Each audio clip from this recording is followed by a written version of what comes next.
বাদশাহ হারুনুর রশিদ বাজারে গেছেন, একটা সুন্দর পাখি দরদাম বিক্রি করার জন্য দরদাম চলতেছে। বাদশাহ হারুনুর রশিদ বলতেছে, এই পাখির কত দাম? ওই বিক্রেতা অনেক বেশি টাকা চাইলেন। বলে, এত টাকা কেন চাইলেন? বলে, কারণ আছে, এই একটা পাখি দিয়ে আপনি আরো শত শত পাখি ধরতে পারবেন। কারণ এই পাখির কণ্ঠের আওয়াজ এত ভালো, এত সুন্দর, এর যেই জায়গায় বেঁধে রাখবেন, ফাঁক পেতে রাখবেন, একটু চিকন সুরে সুন্দর সুরে সুরে ডাক দেয়, আর এর ডাকে আর আহ্বানে হাজার হাজার পাখি এসে এক জায়গায় হবে। সব পাখিগুলোকে আপনি খাঁচাই বন্দি করতে পারবেন। হাত পাতার জন্য এই পাখিটারে বড় প্রয়োজন, এই জন্য দাম বেশি চাইলাম।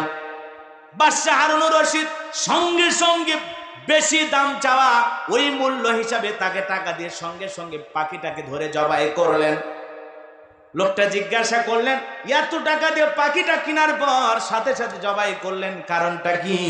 বাদশাহ হারুনুর রশিদ বলে, যেই পাখি তার স্বজাতি ভাইয়ের সাথে এরকম তাকে বিপদে ফেলার জন্য সুরে আহ্বান করে ডাকে, তাকে ফাঁদে ফেলার জন্য আহ্বান করে, এমন পাখির জীবিত থাকার কোনো প্রয়োজন নাই, এমন গাদ্দারি করা যাবে না। কথা বলেন ঠিক কিনা? বাজান গো, আমার হৃদয়ের কান পেতে কথাগুলো শুনে যান, যে কথা বলতে চাচ্ছিলাম। বাবু করে যুবক ফিরাউন এলাকায় কোনো কাজকর্ম পাইল না, বাল্যকালের বন্ধু হামানকে নিয়ে মিশরে চলে গেল। মিশরে যাওয়ার পর আমাদের দেশে যেরকম বিদেশে চলে যায় উন্নতির জন্য, কথা কন্যা, এদেশে রোজগার নাই, কামাই করতে পারতেছে না, ভালো কোনো ইনকামের পথ খোলা নাই, বাধ্য হয়ে বিদেশে চলে যায়, মালয়েশিয়া, দুবাই, মালদ্বীপ, সৌদি আরব, কথা কন। তো এইরকম ফিরাউনও চিন্তা করলো, আমার দেশে কোনো রোজগার নাই, কামাই নাই, কোনো পথ খোলা নাই, কি করা যায়? চলে গেলাম মিশরে। মিশরে যাওয়ার পর সর্বপ্রথম হলো তরমুজের ক্ষেতের লেবার। এরপরে সরকারি গোরস্থানে দারোয়ান হওয়ার জন্য বাদশা ঘোষণা করেছে, সরকারি গোরস্থানের দারোয়ান নিয়োগ দেওয়া হবে। ইন্টারভিউ চলতেছে, ওই লাইনের মধ্যে কাবুস নামের ফিরাউন দাঁড়ায় গেছে। বাদশার সামনে যখন চলে গেছে, দেখে বলে, বাদশা, আপনার চাইতে ভালো মানুষ আমি জীবনে কোনোদিন দেখি নাই, আপনার অনেক প্রশংসা শুনেছি, আজকে সচক্ষে দেখার পরে দিলটা ভরে গেল। তেল মারা মনে, বোঝেন, তেলের ওপর পুরো পৃথিবী চলে, কথা কর না। যা প্রশংসা করতেছে, আপনার চাইতে ভালো মানুষ নাই, আপনি খুব ভালো মানুষ, এতদিন আপনার অনেক প্রশংসা করেছি, আজকে সচক্ষে দেখা চোখ দুটো শীতল হয়ে গেল। আহ, কি মানুষ আপনি একটা! আমি ভিনদেশ থেকে আসছি বড় আশা নিয়ে আপনার দরবারে, আপনি যদি চাকরিটা আমারে দেন আমি বড় উপকৃত হব। বাড়িতে মা আছে, বিবি আছে, বাবা আছে, আপনি যদি চাকরিটা দেন আমি অনেক বড় উপকৃত হব, আপনার কাছে সারা জীবন কৃতজ্ঞ থাকব। এই কায়দায় যদি প্রশংসা করে, বাদশা কি চাকরি না দিয়ে পারে? কথায় আছে, দুষ্ট লোকের মিষ্টি কথা, দুষ্ট লোকের মিষ্টি কথা। এই জন্য তেলের ওপর ভাই পুরো পৃথিবী চলতেছে। হঠাৎ করে একজনকে দেখা, আই রে ভাই, আপনার চেহারা শাকিব খানের মতো। লোকটা সে খুশি। এখন অবশ্য শাকিব খান করলে অনেকে বেজার হতে পারে, কথা কন না, কে রাগ করতেছে? এরকম পাম মারা কিছু মানুষ আছে না, পাম মারা তেল দেয়, মানে চেহারা যেমনই হোক, চেহারা তো দেখে মনে হচ্ছে ভেলেন, কিন্তু চেহারা দেখে বলতেছে, আপনার চেহারা মাশাআল্লাহ, মানুষ যে এত সুন্দর হয় আপনার প্রথম দেখলাম। লোকটা খুশি হবে না বেজার হবে? যুবকেরা অবশ্যই এগুলো পারে, কথা কন নাকি? মেয়ে দেখলেই কয়, আহ, তোমার চেহারা তো গো বলিউডের নায়িকার মতো। কি হারামি, চিন্তা করছেন? রাগ করতেছেন আপনারা? ভাই, আমি নায়িকা নিয়ে এগুলো কথা বলতেছি না, কিন্তু ওই যে সমাজের বাস্তবতাটাই, কথা বলেন ঠিক কিনা? চেহারা যেমনই হোক, যদি প্রশংসা করা হয় বেচারা খুব খুশি হয়ে যায়, আছে না? নাই? তবে ঝিনাই দয়ে খুশি হয় না, বেজার হয় না, কি কর? এই ইউটিউবার ভাইরা আবার এগুলো কাইটে সাইটে দিও না, একটু তোমরাও ভালো হয়ে উল্টা পাল্টা কিছু দিও না। এমনিতে আলেম ওলামা অনেক বিপদে আছে, আল্লাহ আমাদের হেদায়েত দান করুক, জোরে কোনা আমিন।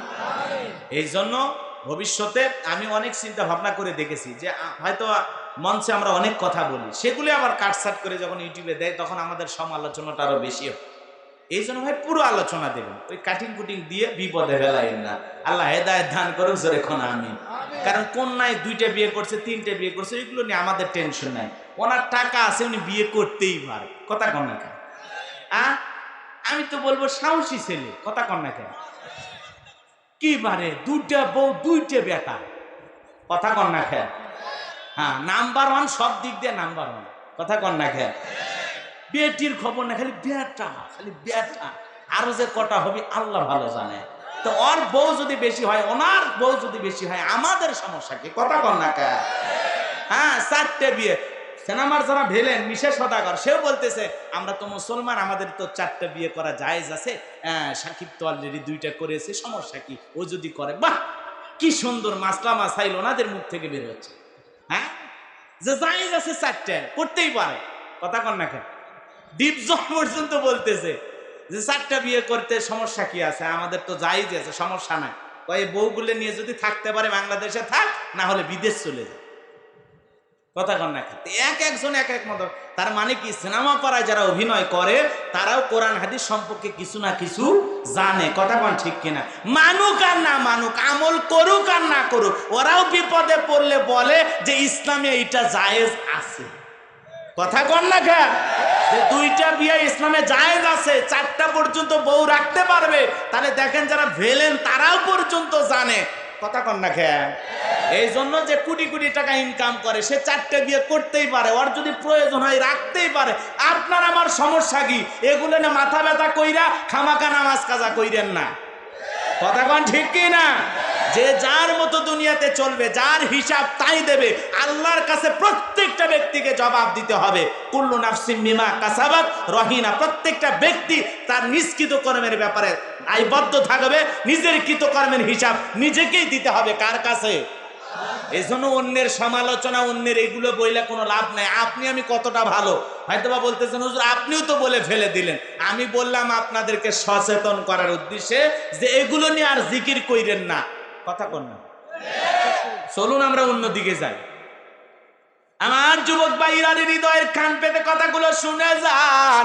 এইবার কাবুস নামের ফিরাউন গোরস্থানের দারোয়ানের চাকরি পেয়ে গেল। বাদশার কথাগুলো পছন্দ হয়ে গেল। ওই জন্যই তো বললাম প্রশংসা করলে সবাই কি হয়? খুশি হয়। কথা কয় না কেন? কত ধরনের প্রশংসা আছে, আছে না? হ্যাঁ, সবই আপনারা বোঝেন, খুব ক্লিয়ার করে বলা লাগবে।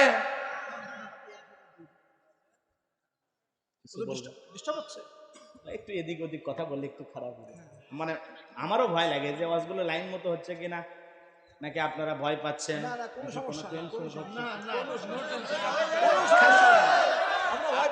লিখে দেবেন, স্লিপ লিখে দেবেন তাহলে। হ্যাঁ, আমি কারো নাম ধরে কথা বলতেছি, কারো বিরুদ্ধে বলতেছি, নায়ক নায়িকার করলে ওইটা আলাদা হিসাব, ওইটা না সমস্যা নেই। কথা কন না, ওগুলো বলাই যায়, কারণ প্রত্যেকের ঘরে ঘরে তো সিনেমা। আচ্ছা ঠিক আছে বাজান গো, আমার ওইটাই মানে আমারও বোঝেন না। আমার যুবক ভাইরা এমনি আমরা বিপদে। কথা কন ঠিক কি? কলিজা ফাইটে যায়। আহা, এই যে আমাদের প্রিয় ভাই আমির হামজা, কথা কন না, একটা ছবি দেখলেন না কয়েকদিন ফেসবুকে ঘুরলো, ছবি দেখে চোখে পানি চলে আসে। কলিজার টুকরা 2টা মেয়ে আছে, স্ত্রী আছে, আজকে সব থাকার পরে দীর্ঘ কয়েকটি মাস ধরে কথা বলেন নাকি? আমরা দোয়া করি আল্লাহ পাক যেন আমাদের এই প্রিয় মুফাসসিরকে আবারও কোরআনের ময়দানে ফিরিয়ে আনেন। জোরে বলেন আমিন। আমাদের প্রিয় ভাইটিকে যেন আল্লাহ পাক আবারও আমাদের মাঝে ফিরিয়ে দেন। যত ওলামা ইকরাম ভিতরে আছেন সবাইকে যেন আল্লাহ মুক্তির ফয়সালা করে দেন। চিল্লা বলেন আমিন। একজন আলেম আর একজন আলেমের জন্য দোয়াই করবে, আর এই দোয়া করে যদি আমারও জেলে যাওয়া লাগে সমস্যা নাই, রাজি আছে। কথা কন না কে? ভয় পাওয়া কোনো কারণ নাই। কারণ এদিক খেয়াল করেন, বাদশাহ হারুনুর রশিদ বাজারে গেছেন, একটা সুন্দর পাখি দরদাম বিক্রি করার জন্য দরদাম চলতেছে। বাদশাহ হারুনুর রশিদ বলতেছে এই পাখির কত দাম? ওই বিক্রেতা অনেক বেশি টাকা চাইলেন। বলে এত টাকা কেন চাইলেন? বলে কারণ আছে, এই একটা পাখি দিয়ে আপনি আরো শত শত পাখি ধরতে পারবেন। কারণ এই পাখির কণ্ঠের আওয়াজ এত ভালো, এত সুন্দর, এর যেই জায়গায় বেঁধে রাখবেন, ফাঁক পেতে রাখবেন, একটু চিকন সুরে সুন্দর সুরে সুরে ডাক দেয়, আর এর ডাকে আর আহ্বানে হাজার হাজার পাখি এসে এক জায়গায় হবে। সব পাখিগুলোকে আপনি খাঁচাই বন্দি করতে পারবেন। হাত পাতার জন্য এই পাখিটারে বড় প্রয়োজন, এই জন্য দাম বেশি চাইলাম। বাদশাহ হারুনুর রশিদ সঙ্গে সঙ্গে বেশি দাম চাওয়া, ওই মূল্য হিসাবে তাকে টাকা দিয়ে সঙ্গে সঙ্গে পাখিটাকে ধরে জবাই করলেন। লোকটা জিজ্ঞাসা করলেন, এত টাকা দিয়ে পাখিটা কেনার পর সাথে সাথে জবাই করলেন, কারণটা কি? বাদশাহ হারুনুর রশিদ বলে, যেই পাখি তার স্বজাতি ভাইয়ের সাথে এরকম তাকে বিপদে ফেলার জন্য সুরে আহ্বান করে ডাকে, তাকে ফাঁদে ফেলার জন্য আহ্বান করে, এমন পাখির জীবিত থাকার কোনো প্রয়োজন নাই, এমন গাদ্দারি করা যাবে না। কথা বলেন ঠিক কিনা? এই জন্য বাজান গো আমার, একজন হাফেজ আর একজন হাফেজের ভাই, একজন আলেম আর একজন আলেমের ভাই, একজন ইমাম আর একজন ইমামের ভাই, একজন খতিব আর একজন খতিবের ভাই, একজন মুয়াজ্জিন আর একজন মুয়াজ্জিনের ভাই। আলেম ওলামা সবাইকে ঐক্যবদ্ধ থাকতে হবে। যতদিন পর্যন্ত আমরা ঐক্যবদ্ধ না হতে পারবো, ততদিন আস্তে আস্তে একে একে ধরে নেবে। আর মনে করবেন আমি ভালো আছি, কোন দিন যে তোমার পালি পড়বে সেই দিনটার ভাইবা। কথা বলেন ঠিক কিনা? এই জন্য গাদ্দার মার্কা মুসলমান হওয়া যাবে না। কথা বলেন ঠিক কিনা? প্রত্যেক মুসলমান ভাইয়ের বিপদে সাহায্য করতে না পারলেও কলিজা থেকে দোয়া করতে হবে। আমার যুবক ভাইরা রে, হৃদয়ের কান পেতে কথাগুলো শুনে যান, যে কথা বলতে চাচ্ছিলাম। এইবার কাবুস নামের ফিরাউন হয়ে গেল গোরস্থানের দারোয়ান। চিন্তা করলো এই জায়গায় থাকবো, বাদশা প্রতি মাসে একটা বেতন নির্দিষ্ট করে রেখেছে, সেই বেতন আমাকে দেবে, কিন্তু না, এই টাকা দিয়ে তো জীবনে উন্নতি করা যাবে না, আমাকে আরো উঁচুতে যেতে হবে। চিন্তা ভাবনা করে বলল, শোনো, তোমরা যারা সরকারি গোরস্থানে লাশ দাফন করো, প্রতি লাশ প্রতি আমার একটা করে দিরহাম দেওয়া লাগবে, না হলে আমি লাশ দাফন করতে দেব না। এমন কথা যখন বলল, রাজ্যের মানুষ চিন্তা করলো, একটা দিরহামের জন্য বাদশার দরবারে বিচার নিয়ে যাব, লাশ পয়সা বলে শেষ হয়ে যাবে, অতএব একটা দিরহাম যদি পায়, এই গোরস্থানে এই ছেলেটাই পাক। এই কথা চিন্তা করে মানুষ একটা করে দিরহাম দেওয়া শুরু করলো। এ বাজান গো আমার, আল্লাহ রাব্বুল আলামিনের খেলা বুঝা বড় যায়। ওই জামানায় আল্লাহ রাব্বুল আলামিন ডায়রিয়া আর কলেরা দিয়ে দিলেন। ডায়রিয়া কলেরা মহামারীর কারণে হাজার হাজার মানুষ মারা যায়, আর গোরস্থানের ভিতরে লাশ দাফন হয়। আর একটা করে দিরহাম পাইতে পাইতে এমন টাকা পাইলো, কয়েক মাসের ব্যবধানে এত মানুষ মারা গেল, আর এত টাকা ফিরাউনের কাছে জমা হয়ে গেল। ওই টাকা রাখার আর কোনো জায়গা নাই, বস্তায় বস্তা টাকা হয়ে গেল। বলেন তো বাজান, ওই টাকা কিসের টাকা? ঘুষের। কথা কন না কেন? ঘুষ বোঝেন? হাইরে হাইরি, একজনের ধরে বলছে, কি আছে তোর কাছে? কয় টাকা পয়সা কিছু নেই। কি আছে? কয় খালি একটা সিগারেট আছে। কয় ওইটাই দিয়ে যা। একটা সিগারেট হলেও ঘুষ খায়। এরকম সমাজ অবশ্য বাংলাদেশ না ভারতে আছে। আছে? কথা কন না কেন? একটা ছেলের চাকরির জন্য কত লক্ষ টাকা ঘুষ দেওয়া লাগে, যাদের মা বাবা আছে তারাই টের পাচ্ছে। কথা কন না কেন? 10 লাখ 12 লাখ 15 লাখ টাকা পর্যন্ত দেওয়া লাগে। কথা কন না কেন? এদের মুরব্বী বলতেছেন 25 লাখ টাকাও দেওয়া লাগে বাবা। সুবহানাল্লাহ না আলহামদুলিল্লাহ? না নাউজুবিল্লাহ, কোনোটাই না। আপনারা তো খুব চালাক। এই জন্য ঘুষ আছে না না? শোনো, এই দেশটার গল্প করি, দেশটা মনে হয় স্বপ্নপুরী। সুদখোর, ঘুষখোর, মদখোর, জুয়াখোর, হে তাই আছে ভুরি ভুরি, হে তাই আছে ভুরি ভুরি। এ দেশে অসৎ কামাই কেউ করে না, তবে ঘুষের টাকা পেলে কেউ তো ছাড়ে না। টেবিলের নিচ দিয়ে হাত বাড়িয়ে কালো টাকাটা নেই সারিয়ে, টেবিলের নিচ দিয়ে হাত বাড়িয়ে কালো টাকাটা নেই সারিয়ে। করছে ওরা বড় দেশের চুরি, করছে ওরা বড় দেশের চুরি। শোনো, এই দেশটার গল্প করি। চুরি নাই, চুরি আছে? চুরি দুর্নীতি আছে না নাই? এবার জানো আমার লম্বা হয়ে যাবে, লম্বা করব না। খালি আমরা দেখি ওই মোবাইল চোরের খবর, আমরা দেখি মনে করেন ওই যে টাকা চোরের খবর দেখি, কিন্তু যারা কলমের খোঁচা দেয়া কোটি কোটি টাকা দুর্নীতি করে, লুটপাট করে, চুরি করে, ওদের খবর আমরা দেখি না। কথা বলেন ঠিক কিনা? দেশের টাকা বিদেশে পাঠায়, ওদের খবর আমরা রাখি না। আমরা খবর রাখি গাইবান্দার সিদ্দিক। কথা কন না খেয়া? এ মুসলমান আল্লাহর গোলাম, যেই চোর চুরি করে বলে আমার ভুল হয়েছে ক্ষমা করে দেন, ওই চোরের খবর আপনার কাছে আছে, আমার কাছে আছে। কিন্তু এই দেশের হাজার হাজার কোটি টাকা বিদেশে পাচার করেছে, এরকম চোর আছে না নাই? এদের খবর আমাদের কাছে নাই। কে সেই ভাগ্যবান, কে সেই দেশের রত্ন, কোথায় লুকিয়ে আছে? আমরা তাদের তালাশ করি না, আমরা তালাশ করি কলা চোর, মূলা চোর, মোবাইল চোর, শাড়ি চোর, ওন্না চোর, গাবলা চোর। কথা কন এলা চোরের খবর নেই, লাভ আছে? আসল চোর ধরা লাগবে। কথা কন না কে? আল্লাহ আমাদের বোঝার তৌফিক দান করুক। জোরে বলেন আমিন। জ্ঞানী লোকের জন্য ইশারায় যথেষ্ট। কয়দিন বাঁচবো, হক কথা বলেই যায়। কথা কন ঠিক কিনা? বাজান গো আমার, এইবারে এত টাকার মালিক হয়ে গেল, টাকা রাখার কোনো জায়গা নাই। বাদশার দরবারে চলে গেল কাবুজ নামের ফেরাউন। দেখে বলে, বাদশা আমার কাছে টাকা পয়সা হয়ে গেছে, এলাকায় যে গরিব মানুষ খাজনা দিতে পারে না, গরিব মানুষ খাইতে পারে না, বাসস্থান নাই, আপনি যদি অনুমতি দেন আমি গোরস্থানের দারোয়ান, তাদের খাজনা পরিশোধ করে দেব, তাদের বাসস্থানের ব্যবস্থা করে দেব, গরিবের ঘরে খাবারের ব্যবস্থা করে দেব। এমন কথা যখন বাদশার সামনে বললেন, বাদশা বলে, বাহ চমৎকার, তোমার কথা শুনে দিলটা ভরে গেল।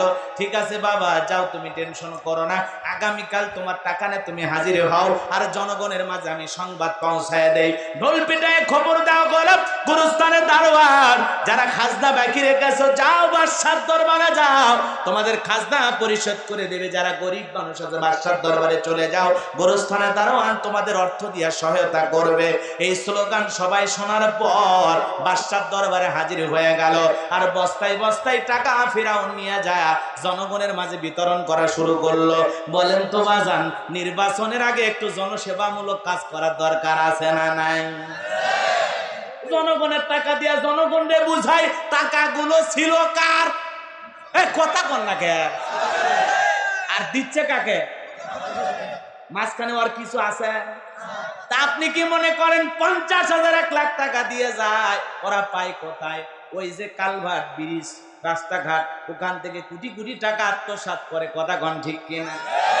হাম করে বলে অমুক করছে 2 লাখ টাকা দিচ্ছে। আপনি মনে মনে ভাবলেন, আহা বিরাট বড় আল্লাহর ওলি, বড় বড় ভাগ্যবান। আসলে 2 লাখ টাকা পাইলো কোথায়, সেই খবর কি আপনি আমি কখনো নিয়েছি? এটা সব আমাদের। কথা কন। আরে নির্বাচনের আগে যার ভ্যান সাইকেল কেনার টাকা নাই, নির্বাচনে পাশ করার পরে পালসার পায় কোথায়? জিবরাইল রাতের বেলা দিয়ে যায়। তাহলে পাইলো কোথায়? যার ভাঙ্গা বাড়ি ছিল এখন শহরে বাড়ি করে, জায়গা কিনে, পাইলো কই? এগুলো বোঝেন না? খুব ক্লিয়ার করে বলে আমি কি বিপদে পড়বো? অল্পতেই বলি। বাজান গো আমার, যে কথা বলতে চাচ্ছিলাম, সৎ লোক দরকার। কি লোক? সৎ লোক দরকার, যারা আমানতের খেয়ানত করবে না, যারা মনে করবে জনগণের 10 বস্তা চাল জনগণকে দেয়া দরকার, জনগণের 10 লাখ টাকা জনগণকে দেয়া দরকার, কিন্তু যারা চিন্তা করবে 10 বস্তা চাল 5 বস্তা দেবো, 5 বস্তা নিজে রেখে দেব, 10 লাখ টাকা 2 লাখ দেবো, 8 লাখ মেরে দেব, এরকম চিন্তা ভাবনা যারা করে, ওদের দিয়া কোনোদিন সমাজের, দেশের, জাতির উন্নতি হবে না, হবে না। কথা বলেন ঠিক কিনা? আমার যুবক ভাইরা রে, নির্বাচনের আগে চেহারা সুরত দেখে মানুষের বোঝা যায় না, মাথায় টুপি, গায়ে লম্বা পাঞ্জাবি। কথা কন না কে? যারে দেখে তারাই সালাম দেয়। এমনকি এক নেতা সালাম দিতে দিতে খেজুর গাছকে পর্যন্ত সালাম দিয়েছে। পিছনে থাকে সামসা কর্মী, দেখে বলে, নেতা এই খেজুর গাছকে পর্যন্ত সালাম দিলেন। নেতা দেখে বলে, রে তালে মনে করেছিলাম খেজুর গাছও ভোটা। কথা কন না কে? এমন তাল উঠে গেছে সালামের, সালামের মৌসুম শুরু হয়ে গেছে। আসসালামু আলাইকুম চাচা, ভালো আছেন? চাচি ডায়াবেটিস বেড়েছে না কমেছে? এমন কায়দায় খবর নেয়, কোন রক্তের আত্মীয়, কিন্তু বোঝা যাচ্ছে সব কি ধান্দা, ধান্দা, ধান্দা। কথা কন না কে? সব জনগণের কাছে ভালো সাজার একটা কৌশল, এছাড়া আর কিছুই। কথা কন না?